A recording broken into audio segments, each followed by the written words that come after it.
This is macOS Ken. A Tale of Two Quarters, the Computer Edition, a couple of small updates from Apple, and bumbling into Banter. It is Tuesday, the 11th of October, 2022.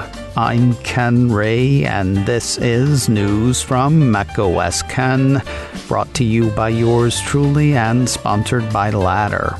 Smart, dynamic term life insurance. Learn more at ladderlife.com/macOSKen.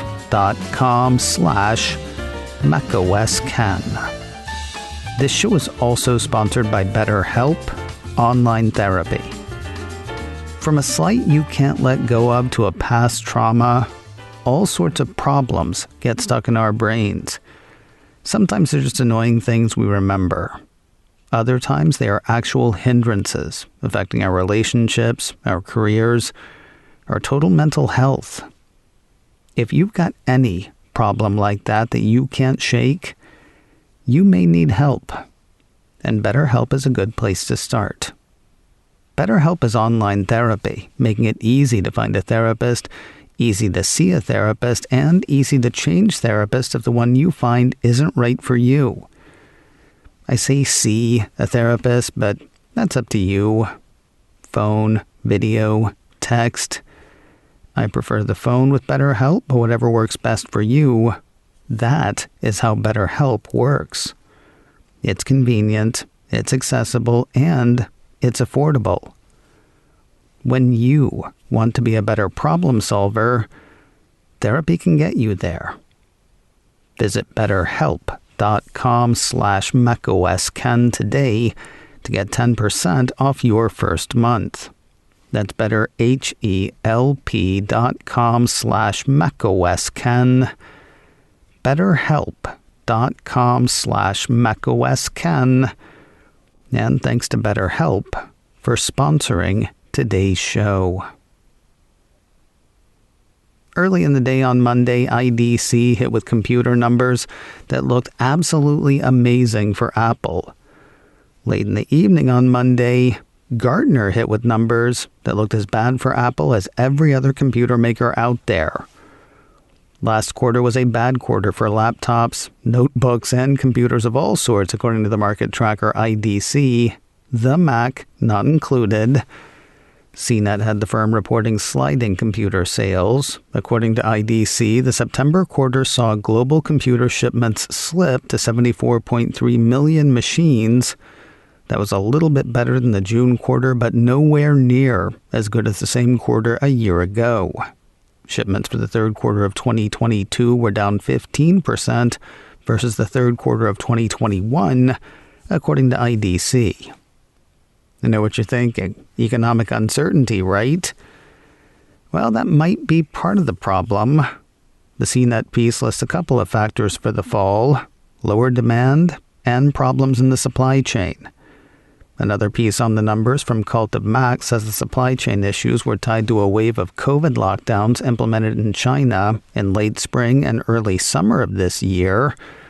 As for the slower demand, while today's economic uncertainty may play a part, the PC space was also up against a really tough compare. Shipments reached their highest volume in almost a decade in 2021, according to the CNET piece. So let's get to the good news as far as Apple is concerned, as far as IDC is concerned. IDC says sales of Apple computers were way up year on year. According to the firm, the Cupertino company saw Mac shipments rise 40.2% in the September quarter versus the same quarter a year earlier. Just as the PC market's fall was focused on a few factors, so was the Mac's rise. Cult of Mac says the recently released MacBook Air played a part.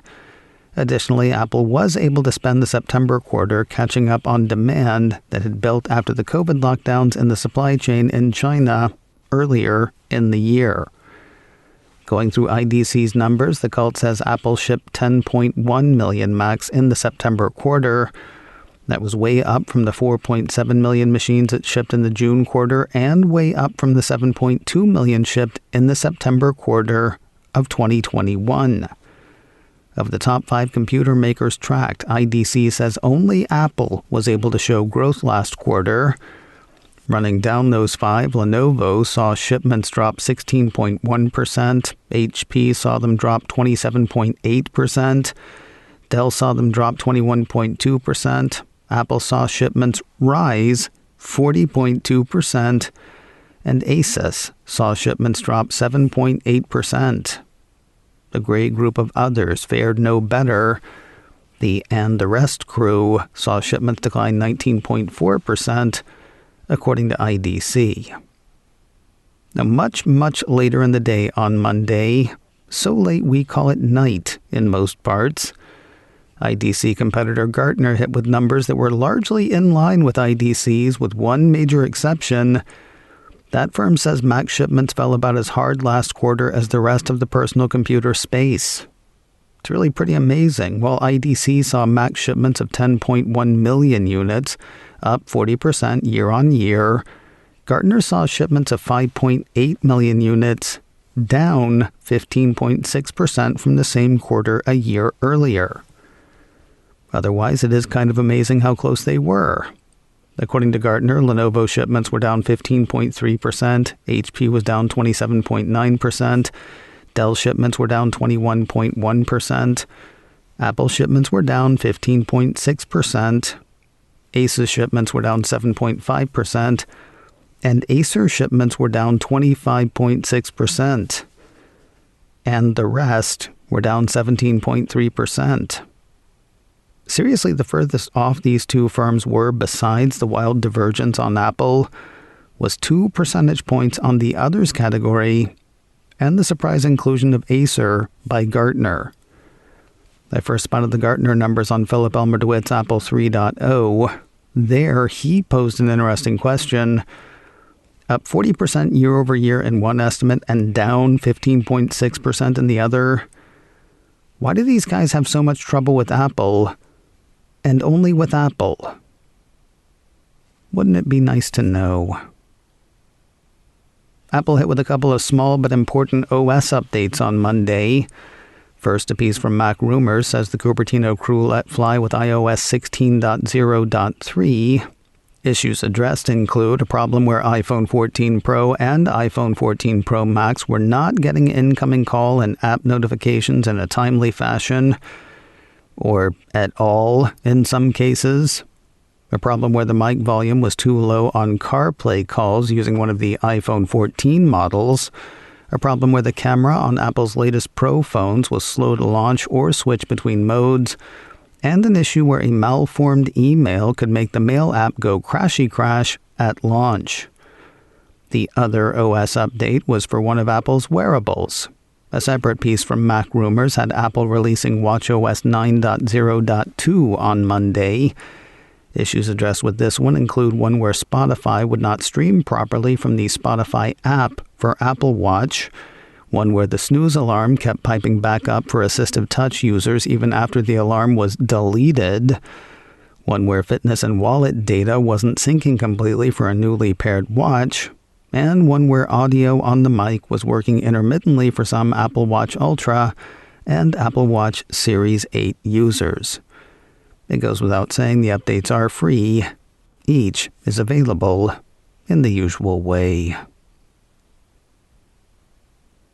More news in a moment, but first a word from Ladder, smart, dynamic term life insurance and sponsor of today's show. Did our life insurance talk yesterday give you a case of the Mondays? Well, good news. It's Tuesday. An excellent day to tackle this, yes, I know, less than fun task. Here's the thing, though. If you need it, setting up term coverage life insurance is really something you can't put off. You've got stuff for your loved ones taken care of right now. Paying the mortgage, covering college, that big life stuff you've had planned. If something goes wrong, though, then what? If you don't know the answer, now is the time to choose life insurance through Ladder. Ladder is 100% digital. No doctors, no needles, no paperwork when you apply for $3 million in coverage or less. You just need a few minutes and a phone or a laptop to apply. Ladder's smart algorithms work in real time, so you will find out if you were instantly approved. Now's the time. So go to ladderlife.com/macOSKen today to see if you are instantly approved.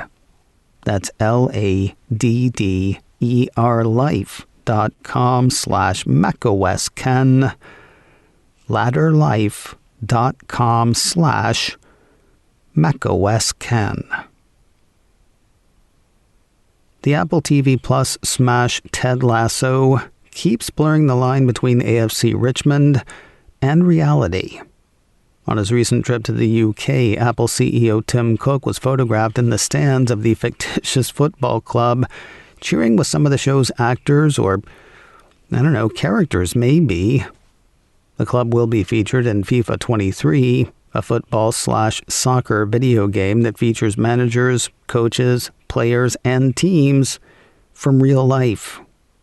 And now, the series is part of a promotion for a dating app that parallels the storyline from Ted Lasso Season 2. TechCrunch says Bumble, the women-focused dating app, has now partnered with Ted Lasso to bring the experience of Banter to its users. Banter was a fictitious app featured on Ted Lasso. Promoted by one of the characters on the show, the app lets users chat and get to know each other, but will not let them see pictures first. Led to a rather interesting relationship on the show. No spoilers. Now TechCrunch says Bumble is launching a weekly Banter live experience, which mimics blind dating by having the user connect via chat without seeing what the potential match looks like. Olivia Yu, Global VP of Partnerships for Bumble, says this is a thing that Bumble users have been asking for.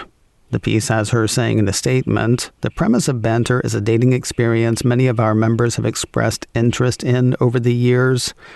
Banter Live enables our community to connect with someone unexpectedly and learn more about a person before seeing them. We look forward to people on Bumble having fun with Banter Live and connecting and dating in a new and exciting way." Banter Live on Bumble starts this Thursday and runs every Thursday through the end of the year. I assume there's more info in the Bumble app. Also, the piece says, as part of the partnership, Bumble users can redeem a 2-month subscription to Apple TV Plus. Because, what good's a promotion without promotion?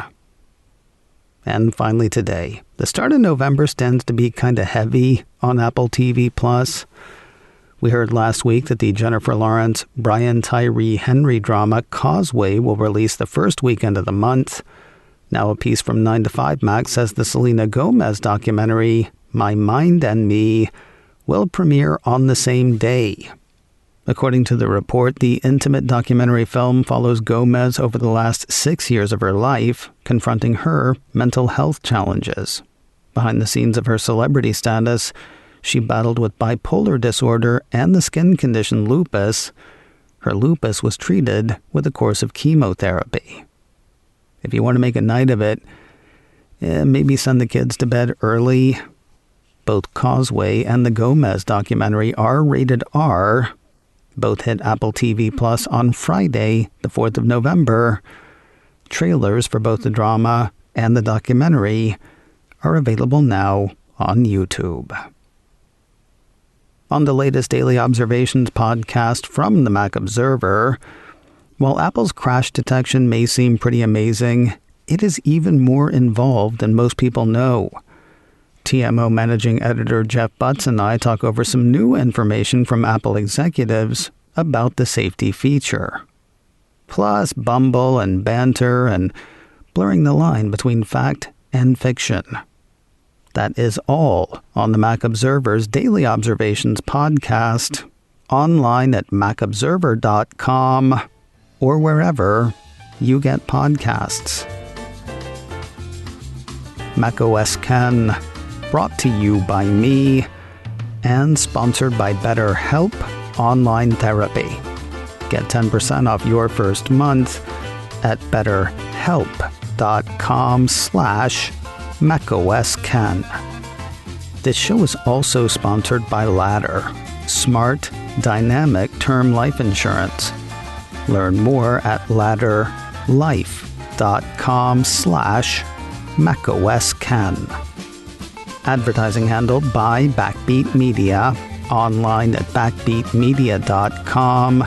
You can reach me a couple of ways. info@macosken.com or call 716-780-4080. Until next time, that is news from macOS Ken. I'm Ken Ray.